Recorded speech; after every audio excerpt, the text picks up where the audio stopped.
Aha! Hello! It is me. I am Izzy Lawrence, and welcome to my office, the ideal place to carve your Christmas roast. I'm Izzy. I present a podcast with my friend Dr. Dave Hone called Terrible Lizards. It is a podcast about dinosaurs. What's that got to do with Christmas? What's that got to do with this lovely turkey in front of me? You're gonna find out. Now, before I begin, fans of Terrible Lizards will know that Dr. Dave Hone is a bit poorly. We had this originally planned out where I wasn't going to do any talking because I'm really, really good at that, not talking. And he was going to explain all the anatomy, all the dinosaur, all the science to you guys while I got lucky and cut up stuff and got grease all over my electronics. Now, not only am I going to have to cut this bird up on camera whilst flicking views, because we've got multiple views, I can tell you, look, we've got this, oh, hang on, one of them's gone off already, but we've got this view, look at this, look at the bird there, and we did have another view, but already that has gone away, but I'm going to find out what that is. What you see, this is slick. So just let me see why this camera's not working. Oh, continue, there we go, allow, good, mute, camera. This is what you want to see, isn't it? Camera. There we go. Not front camera. We want back camera because we're naughty. You see, the thing is with these things, this is live. Oh, somebody said hello. I'm going to see if anybody, because last time I did this, they couldn't hear me. Simon says hello. Hello, Simon. You are an amazing man of dreams. Right, back camera seems to be working, so that is good. Settings, camera, enter broadcast studio. Oh, it's so much fun. Now, why are we cutting up this wonderful birdie here? I'm just going to add that to my stream. Look, so many views of my carpets. There you see. There you can see me there. Oh, what a view, eh? Nice and close. So, what you're going to do is we're going to cut this bird up and see which parts of it are dinosaur. Now, because this is the thing, birds are dinosaurs, right? Remember that. Just like hamsters are mammals and monkeys are mammals and we're mammals, velociraptors are dinosaurs, turkeys are dinosaurs, pigeons are dinosaurs, Tyrannosaurus rex is a dinosaur, Brontosaurus is a dinosaur. They all have similar features, and you can see some dinosaur features on this very birdie here. So let us begin. Hey, Kel. So from the outside, if I pick up my little camera so you can have a look, we can see that this dinosaur has feathers. Lots of dinosaurs do have feathers. We found feathers on loads of them. You can see what's remaining of feathers. What's interesting about birds is that their feathers go in feather tracks, and we think there might be evidence of feather tracks on dinosaurs. You can see here there's a feather that needs to be plucked up its arm. So from the outside, that is a feather. That is a dinosaur trait. The fact that they have feathers is a dinosaur trait in and of itself. So that is a cool thing. Right, now, next on my list of dinosaur traits, where are we going to go? Let's go with leg, I think. Let's start with leg. I'm going to put this camera down, so let's remove that one from the stream. Hello down there. And we're going to have a go at this leg. Now, I'm going to have to do this backwards. Actually, I'm going to do it this side, and you're not going to be able to see immediately, but it's going to be easier if I just do that. I'm just going to try and get this off and see if I can get the ball. Oops, I got the joint. Now this is like, now the thing is, I left the claws on. So I bought this from the butcher with the foot on. Now, because of the heat of the oven, there's a tendon that runs all the way from the metatarsals, the toes, all the way to the knee, because that is its knee. And when this is heated, it contracts. So that's why its claws have contracted like this, and why it's gone really dead straight, which is presumably why we don't serve it like that for Christmas, because it wouldn't fit in your oven very well, would it? No, it wouldn't. No. So what is the most amazing dinosaur part of this, though, is this hip joint here. Because this hip joint, if you have a look at it, it's got this really lovely L shape to it. So can you see this? I'm going to put it right down by here and hopefully it'll focus on it. So what I'm looking at, this is the humerus, which is your thigh bone. Now, in birds, they're almost lateral to the ground. So if you're holding the it up like it was walking. You have its foot here, which would be out that way. This is its ankle. This is its knee. And its thigh bone is almost lateral. In a dinosaur, it would be more vertical. I don't know if you can see this very well. I knew that would happen. Furry bits of turkey for Izzy to eat in the morning. I'm going to put some of this down over here. Might start on the other one. This was such a good idea. So, right, let's get rid of all of this meat, shall we? We don't need meat on here. We need bones. Oh, how grisly. So I slow cook this as well. So it's going to be really, it's quite moist and slippery. So you can see, this is the humerus here, your thigh bone, and it's got this lovely ball socket on it. And if I turn Mr. Turkey around, hopefully you might be able to see the joint where it slips in. There should be a nice little socket there. I might have to pick up the other. This is, so glamorous, so glamorous. I love my life, I really do. I thought this was a great idea, so I'm going to add that one to the stream, and let's see if we can have a look. So in here, I'm pointing at it. I can feel it there. I'm putting my finger right in it. Oh, it's revolting. But there is a really lovely socket to fit that ball joint into. She says, trying to find that. I'm just going to finger it again. There. Can you? Oh, just going to try and see that. There we go. You can see where that fits in neatly, and that allows the animal full motion of its legs to run with, obviously. So this is important. Dinosaurs have this. So they have this L-shaped hip thing. Ball and socket, humerus, there you go. And it goes straight into the pelvis, just like it does on other dinosaurs. My goodness, I'm just going to scooch that over there. Cool. It's called an inverted L-shaped femur, I think is what I have in my notes. See, the thing is, I'm not the dinosaur expert. Dr. Dave Hone is the expert, and the poor man has long COVID. He's fine, he's just poorly.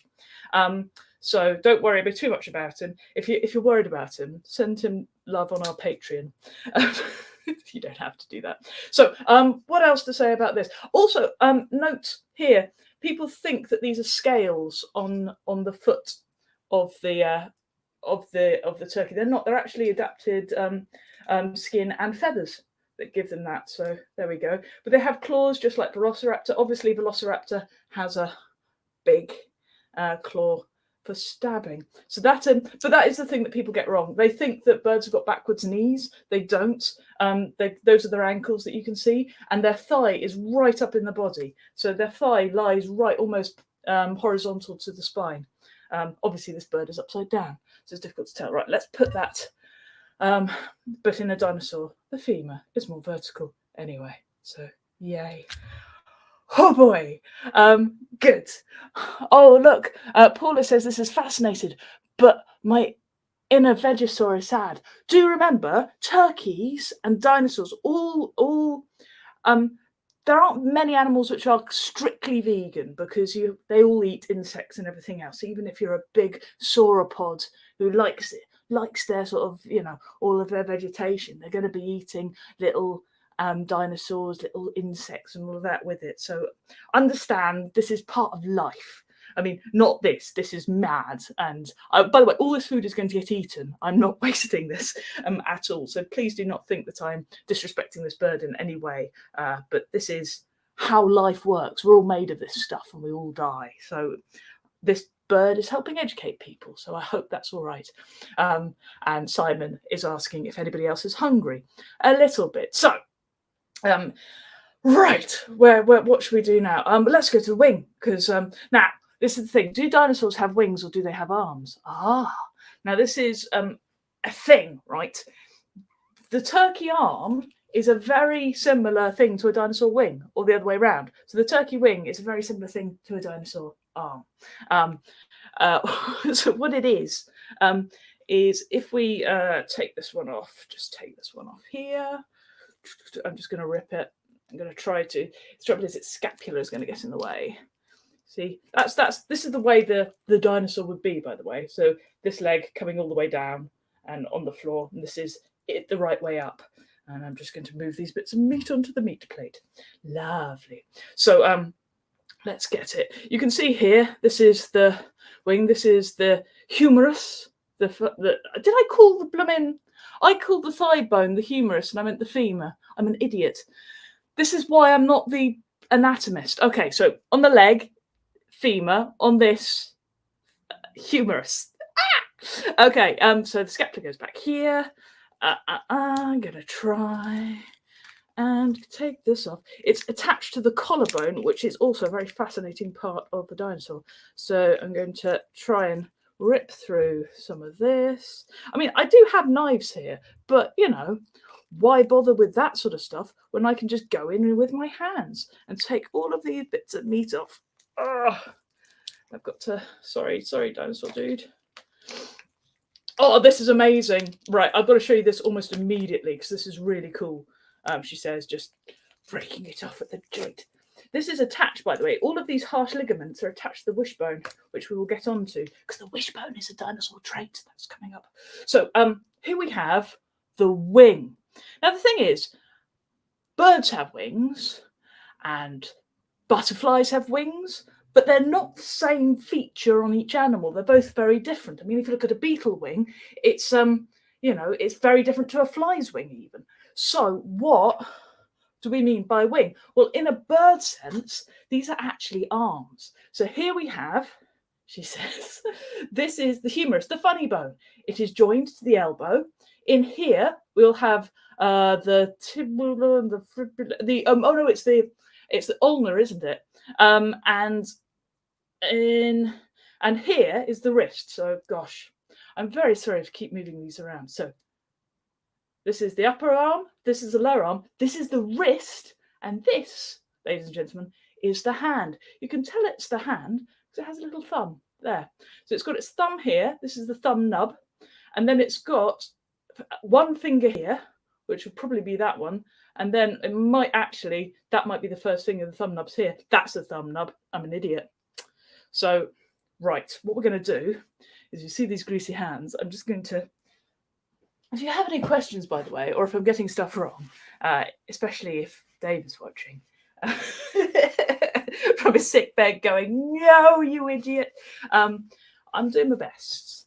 I'm doing my best. What I'll do is I'll just switch camera view so we can remove that one, add stream. Right, that is my knee, ladies and gentlemen. So, if we have a look nice and close, that there is the first finger, that is the middle finger, and the other fingers are on the inside. There's a tiny little nub here, can you see it? And that's a vestibular thumb. Now, one of the most things that annoys me a lot in movies, particularly in, you know, Jurassic Park, is all of the dinosaurs do this. The velociraptors do this. Now, look. This can't do that. If this did that, the bone would have to come down here in this motion. It's doing this. Dinosaurs cannot do bunny rabbit. They have to do that because this is the little finger here and it's got to point backwards on the thing because they've got this part of their wrist. I'm going to try and break this. So enjoy. I hope you've understood that this is, you know, an arm. I've got to come back to this bit because look at that. We've got to look at that in a second. Oh, it's beautiful. So I'm just taking off the humerus, right? And in here, she says, collecting the meat because I want the meat. This is amazing. This makes buffalo wings look crazy. Oh, my goodness. Right. Let's get... I'm going to have to break the wrist. So basically, the wrist goes like this. It goes all the way back, which is why birds can fold their arms up quite nicely. And it's got the joints to let you do that. I think it's going to be cartilage, but they've got semilunate carpals is the wrist bone, which allows them to fold back on themselves like that. Or from the other side, because you never know, it might make a difference. Here you go. So that's what allows them to fold back on themselves. And because that they're adapted, these used to be, the velociraptor used to use their hands, which had claws, just like this almost has claws. It's weird actually, because occasionally, if you look at chickens, they've got really strong claws. Like proper, if you get your chicken wing, they've actually got the, you can actually see that. I'm surprised you can't see it in a turkey because they are bigger animals. What I'm looking for on this, I'll just pick this while I talk about what velociraptors used to do with their arms. But what velociraptors used to do with their arms, which were feathered, was they used to do this thing called mantling, which is what you see in birds of prey. So mantling is when, oh my God, mantling is when the bird of prey captures something, usually with its feet or its beak, and then it lands with it, and it drapes its wings around the prey like a cloak, while it either stamps on it with its feet or pecks at it with its beak and kills it. So what they reckon velociraptors might have used their wing feathers for, because they definitely had them, and I hope to be able to prove this. I don't know if they'll be visible on this. It might be quite a young bird. This is the thing. You have to, get quite an old bird for all of these things to develop in time, and I don't know if they're going to be there. Oh, we got them. Okay, I'm really happy. Right, I've got to pick these bits off. So what they, not really actually. I might have just broken that. Never mind. What we are, what they might also be using their wings feathers for is they might be using them for air brakes. So they make you really a bit. If you look at ostriches, and when ostriches run, they actually use their wings quite a lot because it allows them to turn really sharply. A bit like when you see Formula One cars with they've got wings as well, haven't they? Formula One cars. And they give them some downforce, which allows them to turn corners much more safely than if they didn't have them. Right. Okay. I'm hoping you're going to be able to see this. It's quite hard for me to see, and it's mainly the grease. But the reason we know velociraptors have wings, not just because we have some velociraptors with residual feathers on them that have been preserved in ashy-like substance. I think we've got that. We might not have that. But, animals like Archaeopteryx, we do see feathers actually on them that have been fossilized, or at least the impression of feathers have been fossilized in the volcanic ash. Right, okay. By the way, anybody who loves their computer like I do, this is hell. Right, okay, let me switch to this one. Let me go to here, solo input. Look at my knee, isn't it good?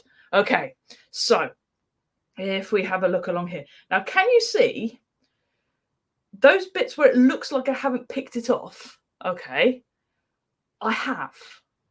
Those are quill knobs. So part of the quill of the feather will be attached into the bone, okay? And that is what you can see there. And it's in the forearm of this turkey, okay? It's also in the forearm of Velociraptor and a number of other animals. I think it's in most of the dromaeosaurs. So this is a really exciting thing that I found. I'm so relieved to find it because you can't get these in chickens. This is why I spent extra money doing this, because those are definitely one there, quill knobs. And just being able to say quill knobs is making me incredibly happy. So here is an upside down bird. Okay, it is rather revolting. I do appreciate that. It's not as revolting. I've got this as well. It's going to teach you absolutely nothing about dinosaurs other than this is its head. Look, I've roasted it, so it's safe to touch and everything. You can see here's the turkey's head. And obviously it slit its throat, which is why you've got this gap here. That's how it was hung up to be bled. But you can see its eye. Now, I don't think I can do it, to be honest, but I should be able to dissect its eye and get those bones. They've actually got little bones around their eyes, which is present in all of the dinosaurs. It's got its ear here, lovely little ear. On a turkey, they're on equal sides, so then they're both at roughly the same position either side of the head. If it was an owl, it would have one up and one down, because that allows the owl to target things in the dark. They're really cool. And there are dinosaurs also with that feature, which means we think they might be nocturnal. Oh my goodness. Cool. So where are we going now? We've done the wing, we've done the track feathers, we've done the leg. Surely that's it. Well, it's about to get very messy. So I'm going to switch to the main camera again. Let's do that. Okay. Right. I hope everybody can hear. Ooh, now Janet's got a really nice idea. Maybe they mantle to hunt in water like herons do. The thing is, where we think that velociraptors were is kind of sandy, dry, arid areas. They're not very forested and they're a bit. They might have hunted in water, but they hunted things like Protoceratops, and we know that because we found Protoceratops and velociraptors actually mid-battle. They've actually died and got buried in a sand dune. Now, it could be that they did use that, and we just don't have many. What's it called? I want to say Diplodocus, but that's not right. Anyway, Deinonychus? No. Dionicus, there we go.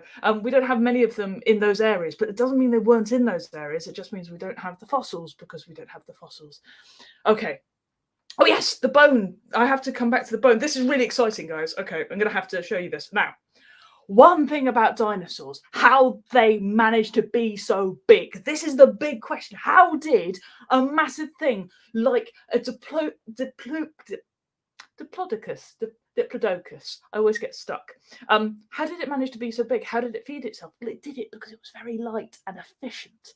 How was it light and efficient? Because it had hollow bones. They were pneumatic with a P, pneumatic, okay? And that meant that their bones were filled with air. So even though we sort of say an elephant, you know, they're bigger than elephants. Elephants are far heavier per, you know, thing, per square foot than dinosaurs. I mean, because they were big, hollow, mushy things. So what I can show you, if I get this, is proof that this turkey is also hollow because it's a great flight adaptation technique. So let us go here again. There's my knee. Okay, so look, can you see that? Now that is the top of this is the humerus, the upper arm, and you can see there that hole goes right down into the bone and makes it hollow, and that would have been filled from the lungs. So how cool is that? I've actually got evidence of pneumatic stuff, and I'm really happy. I'm genuinely happy I found that. That and the quill knobs has made my Christmas right there. You've got to do this. If you got a turkey this Christmas, look for these quill knobs. They velociraptors have them. Cool. Right, let's go to back to this one. Yay! So okay, now I've got the big carvy bit to do because I've got to get to the collarbone. I think. Just make sure I did. I didn't manage to get to the fingers because I don't think you're going to see them. Couldn't see the semilunate carpal, but I showed you the doodah. Right. Okay. Yeah, we got to get to the clavicles, haven't we? So these are these bits. I'm going after these bits on the dinosaur. I mean, the turkey is a dinosaur. Okay. Oh, God. Right. Now, one thing I did, because I basically got this turkey whole, fortunately, with its feathers removed. But I'm just going to remove the skin. Excuse me, everybody. Oh, look at that. Num, num, num. My cats can have this later. Skin. Right. Okay. I might twizzle it for you. So I've got to try and get... Oh, cool. Did I accidentally cook something I wasn't meant to? I thought I got most of the internal organs out. I might not have done. That's cool. Oh, it's just fat. It's just fat. It's fine. Right.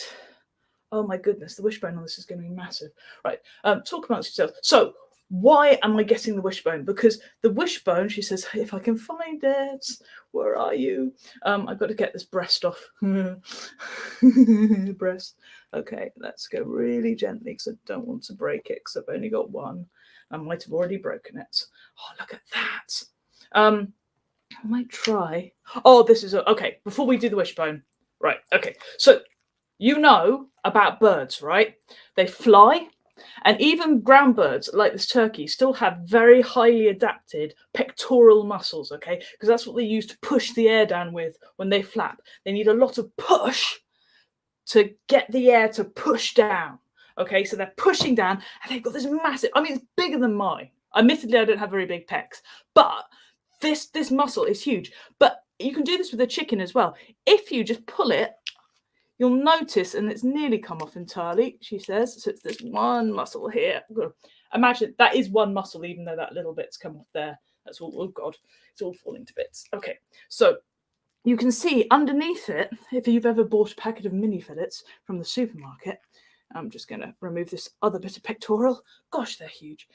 you can see that this is an almost perfect little bit of muscle here. Why is that separate? And it is entirely separate. Look how smooth that is. It's I'll do it on the other camera if I can. There we go. There we go. Let's have a look. Turn you around.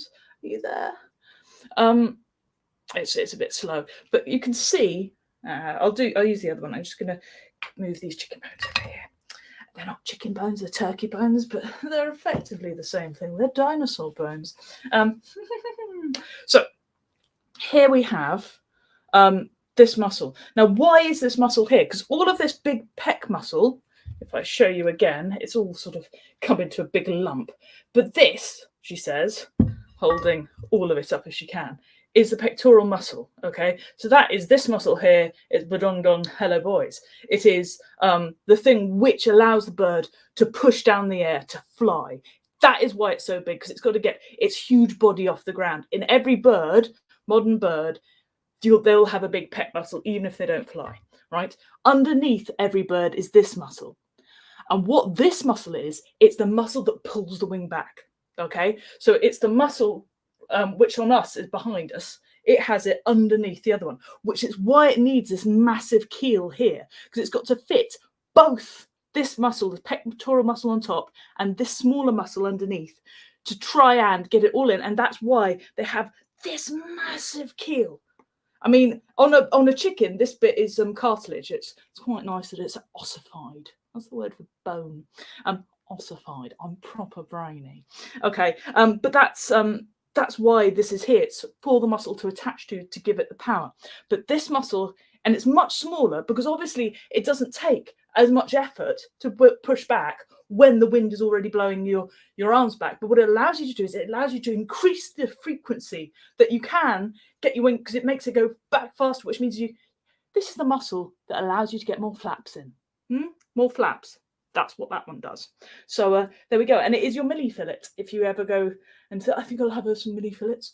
It is. Now, what is amazing is that dinosaurs don't have, not dinosaurs, pterosaurs do not have this muscle. Bats do not have this muscle. Pterosaurs are pterodactyls and things like that. And they're not dinosaurs. They're not dinosaurs. They're not the same anatomy. And part of the reason is they don't have this muscle here. They have it on the back. They don't have this massive keel here, this huge bone. Now, I'll take this off so you can see the keel. I've got a lovely little collection of meat just soaking into the carpet here. It's beautiful. It's absolutely beautiful. Yeah. They don't have this keel, and the reason that this is so big in birds is because they have both their flight muscle, front and back, on their chest, which gives them such proud chests. Not built very cleverly, really. I mean, birds, stupidly, take off using their legs. Pterosaurs do a massive press up and dig their knuckles in the ground because they're cool. Anyway, what we're doing? Okay, so this is so for those of you who want to know, I think this is the sternum. Is that the word for it? Sternum. We're going after the wishbone and why that's important. And dinosaurs have a wishbone too, if I can get to it. Oh my goodness, guys. I don't know where it is on a turkey. I'm digging like desperately. I think I found some of it, but it's quite difficult to get to. And I'm really scared of ripping it because it is bone, but it's incredibly flexible because it is a flight bone. And oh my God. I didn't do a very what's the word? Good. Oh, I found it. I think I found it. Right. I didn't do a very brilliant job of gutting this. I might actually show you that. Let's do that. So this was me earlier, and I was going for it with the old pulling out all the stuff. It's the first time I've done it, and it's quite a revolting job. I don't know if you've ever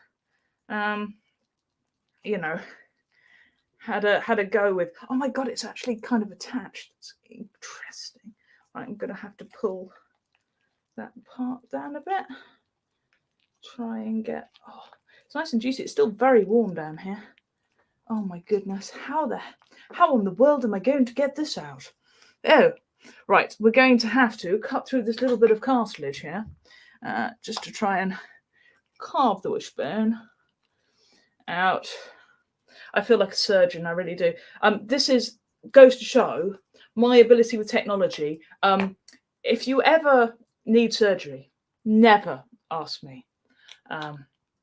There you go. You can see me mucking around. Look, there's me. That's the other camera. Look. But there we go. Hopefully I'm not going to pick my nose or anything doing that. I don't think it did stink. I mean, I definitely know I do not have COVID today, but we're getting there. Oh, yes. I got it intact. Okay. I'm just going to peel this off while you have a look at me going, oh, look how bloody it is. Look, I'm going to go all the way up and have a good old look up. But it's quite cool when you do stuff like that, and you get your hands dirty and see how it's done, because obviously our ancestors would have done that. The way they would have removed, I think I told you the way they would have removed the leg tendon. Anyway, we can come back to the clavicle here in a second. So let's stop watching Izzy try and cut the lungs up. Let's go back and focus on me. Let's do that. Hi. So here I have a wonderful wishbone. Now this is these two bones here. Oh, lovely greasy, Izzy. Well done. It's these two bones here, your clavicles. And in dinosaurs and in birds, these are fused like this. Can you see? They are fused together. They're also really, they're really springy. I don't want to do it because they will go every. Okay, are you ready for this? Right. Oh, okay, that was rubbish. I thought it was going to spring in the air, but it didn't. So, oh god. But what it does, it's a bit of a cheat because it allows you to flap better. It allows you that bit of extra spring, which kind of brings your wings back. So it's a bit of mechanical help there. But dinosaurs had it as well as modern day birds like turkeys, which is what this mess was when I started. Okay, where are we going to next? We're going to try and see if we can find, oh my god, what's it called? The alternate processes. All right, which is a thing that you find in dinosaurs and a thing that you should find in birds. And I've got to try and find them on this. Oh my god. The trouble is, I'm working on the side that I haven't taken the wing off of, which is really daft. Right, let's go all the way down. The alternate processes are actually a bit of the rib cage, and it's different to, that's another, you can see how big pectoral muscles are on birds. It's ridiculous. Oh dear, I might have got a bit of, I might put that in this one and do a bit of dissection on that later. I might have got a bit of gunk on it. Right. I'm going to take this leg off. Oh. I mean, if we ever wanted to do this again, we could, couldn't we? Better. And maybe with a chicken, because they're cheap. But hey-ho. Good. Put that there. I think we're getting there, actually. I think I can nearly see them.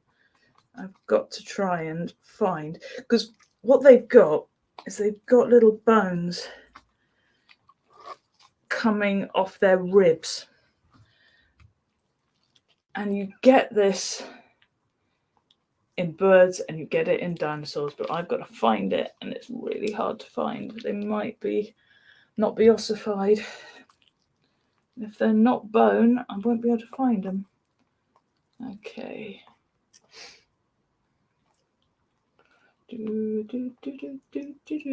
Mind you, you know, I don't know how you're spending your Thursday evening, but this is romantic. Okay. I don't know if I can find them. I think that might be them, but then because I'm not a dinosaur expert, I'm just a fan of dinosaurs. I'm not sure if I'm going to be able to find them. But I think that might be them, though, because it's whether... Aha! Yes, it is them, because they're branching. Oh, thank goodness. Right. What I'm going to have to use is this very scientific form of... I'm having to use my thumb. It's good, isn't it? So, to scratch this off. Oh, my God. I was hoping to like film more bits of this and go, oh look, and make it neater and better for you to film something afterwards. But I think this might be okay. Right, that is as good as I'm going to get it, I think. Oh, it's a bit grim. Right, okay, and there's a scapula there. So I might take the scapula off. Oh my goodness. Okay, right. Let's turn you this way. I'll use my other camera to show you and try and get that into the light as much as possible. And just yeeh. Is yeeh a dinosaur word? Anybody got anything to say? Oh. Yeah, I think I might have. I think I got everything out of the animal when I think I was very sure to, but I think one of thing leaked a little, and because it leaked a little, I think this breast meat here just ran there. It's only a small amount. Might have been a bit tarnished by a bit of gallbladder juice or something. So let's leave that there. Okay. I'm just gonna degrease as much as I can. Okay, right. I hope you're ready for this, guys. This is going to be worth the wait. Okay, add to stream. Here we go. Right, here we have. There's the sternum. So you've got to imagine the dinosaurs. It's basically looking this way. It's got its head. This is its neck end. There is its wing here. This is its rib cage. And if you look here, you can see its rib goes all the way up here, and then it juts out that way. Goes all the way up here, juts out that way. Goes all the way up here, juts out that way. That, getting closer even still, is what we call alternate processes. And the spine comes straight off them. So the spine is here. And this is just how birds and dinosaurs are made. So this is, I mean, it's pretty awesome that you can see that on creatures that lived 65 million years ago and modern birds and no other creatures. Isn't that amazing? I think it's amazing. You might be able to see some of the creatures. I don't know, but it is a dinosaur trait. This is the thing. I am not a zoologist. I have a very excited cat running around, eating the bits of meat off the floor. Lucky cat. Okay, so what else can I say? Right. I think basically all I can say is that, this was a lovely turkey. If you're having it for your Thanksgiving or your Christmas, do love it, do respect it. Know that you are eating something which shares designs with creatures which lived. And when I say 65 million years ago, I mean older than that. That is just when the dinosaurs became extinct. And at the time of 65 million years ago, there were other creatures very similar to modern birds. There were modern birds, in fact. They think they found, and this is my favourite thing, a duck, an actual duck. Late Cretaceous. You got your T-Rex, you got your Triceratops, you got your mallard. It wasn't an actual mallard, but it was a relative of the duck. Birds have been around a lot longer than you think. They share an ancestor with the dinosaurs. They are dinosaurs. And yeah, I think they're fascinating. So, thank you so much for watching. I've been talking a long time. I hope that you've enjoyed my Christmas thing. My keyboard hasn't. My trackpad is covered in grease. My floor is covered in bits of dinosaur. And yeah, I had to cut it up myself. And once again, I would say live long and prosper. But yeah, I think I'm going to go and wash. Merry Christmas. Thank you so much for supporting the podcast. Go to terriblelizards.co.uk to catch up with the series. We have loads of really cool guests. People like Chris Packham, people like Richard Herring, people like Penn Jillette, people like Joe Caulfield. Plus, if you become a patron, you get amazing bonus episodes. We have an episode right now called the Chlorophylla episode, which is all about the different types of plantation that you get in the past. And also, you can look around. I found recently some actual dinosaur plants that they used to eat all the time, which was very cool. It was down by the train tracks. Anyway, I will go and deal with this mess. And eat quite a lot of it. I am an omnivore, I'm afraid. Like I say, I really hope if you, I mean, in all seriousness, if you are a vegan or a vegetarian and you found this horrifying, please don't know this animal is not going to go to waste. Know that I will eat everything of it.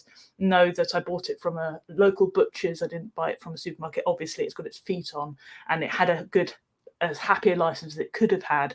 I know that doesn't mean much to you, but also know that hopefully people will be educated and they will find more joy in the natural world, which is all that anybody can ask for. So I respect your